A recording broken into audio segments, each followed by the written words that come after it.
All right, welcome back to This Explainer. Today, we're diving right back into November 725 AD to explore a seriously breathtaking cultural intersection between Norse explorers and the vibrant Mayan world.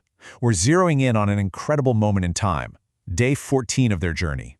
I mean, imagine for a second stepping completely out of your known world and into something entirely alien. How would you even react? Today, we're going to walk step by step through a single day that offered these weary Norsemen a profound shift in perspective, moving from the super rigid structure of a Mayan city straight into the heart of a natural wonder. Let's get into it. Our journey kicks off with an invitation from our Mayan guide, Kooballu. Now, to really grasp the weight of this morning, you have to remember that the Vikings had just endured some incredibly grim, heavy lessons about sacrifice the day before. The schedule had been super intense. But on this morning, after a simple breakfast, the air is just lighter. The pressure's off. Kooballu arrives with this quiet enthusiasm on his face, totally setting the stage for a day of awe. Right in front of them, Mayan porters are already loading these intricately woven baskets with lavish food and cold drinks. And you can just feel it. The promise of escaping the city's stone walls sends an absolute ripple of excitement right through the Norse group. So here's the game plan for the day. In the morning, they depart for a leisurely walk through the jungle. Midday brings a much-needed swim in the cenote. And finally, right around dusk, they'll head back to Chichen Itza. Pretty simple, right? Okay, moving to Section 1. Into the Mayan jungle. A sensory overload for the Norsemen. You have really got to consider the stark contrast here. Think about it. You have these Vikings who are perfectly adapted to freezing, stark landscapes and icy fjords up north, and suddenly they are thrust into this incredibly warm, humid environment. At one point, Sven Loki is swatting at a fly and jokes that it's like walking through a giant green hall. He even says he half expects to see a dragon hiding in the trees. The path they're on just feels ancient. It's winding under these towering trees that filter the sunlight into dappled patterns on the ground. And the air is just thick. It's heavy with the scent of rich earth and completely unknown blossoms, which is obviously a massive departure from the biting sea winds of their homeland. So amidst the buzzing of insects and the calls of these exotic birds, the ever-observant Adolf Gustavus spots a flash of brilliant blue and red in the leaves. And his immediate reaction? He evaluates it as a hunter. I just love this detail because it perfectly shows how we all process new environments through the lens of our own lived experiences. He is absolutely marveling at the beauty of the jungle, but his mind instantly goes to, wow, imagine the incredible pelts these alien creatures might provide. Section 2. The Sacred Cenote Revealed, a hidden world beneath the earth. So the absolute crucial point here is understanding exactly what it is they're looking at when the jungle suddenly opens up. A cenote isn't just a pond. It is a massive natural sinkhole. Its sheer, moss-draped limestone walls drop dramatically right down into the earth, revealing this vast pool of impossibly clear water that practically glows with an ethereal turquoise hue. Kooballu's voice actually becomes hushed with reverence here. He explains to them that it's a profound spiritual site, a place where ancestors communicated with the gods. But simultaneously, it's a vital, deeply practical source of life that sustains their entire city. It's quite literally a gift from the earth itself. Section 3. Vikings in the water, finding relief in the cooling embrace. Now we see a really fascinating psychological transition happen here. Initially, there's some serious hesitation.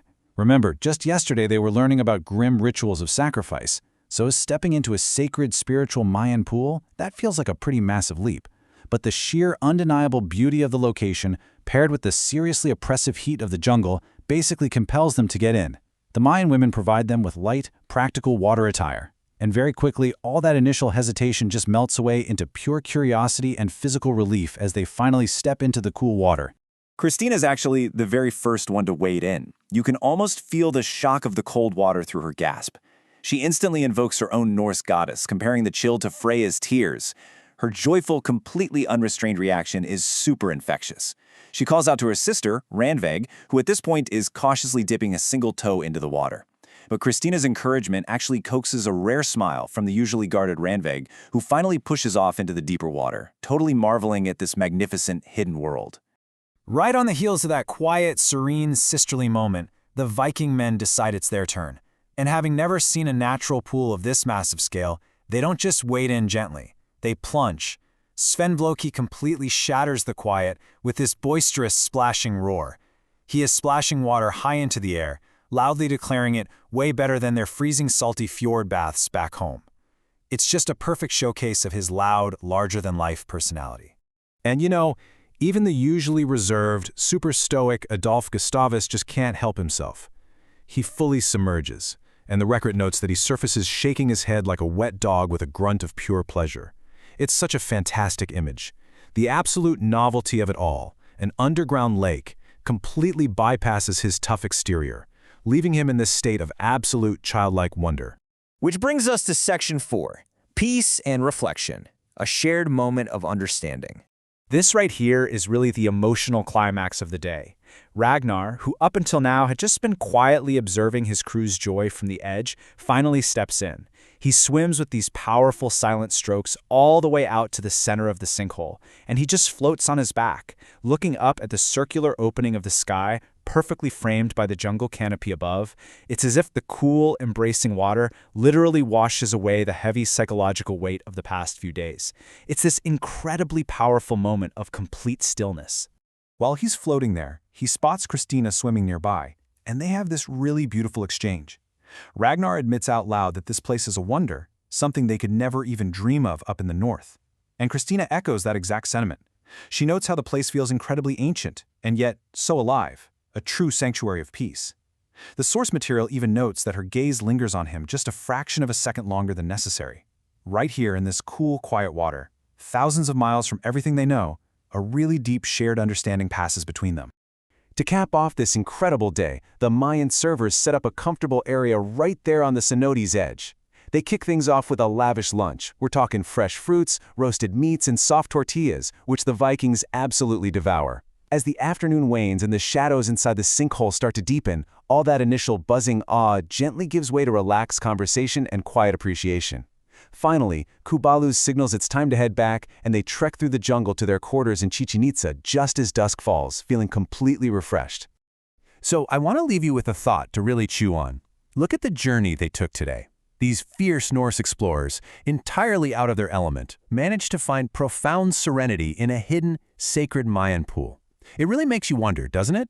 How does a shared moment of peace, especially when it's experienced in a completely alien world, have the power to wash away the weight of our past? Thank you so much for exploring this remarkable piece of history with me today. Keep seeking out those hidden wonders, and I'll see you in the next explainer.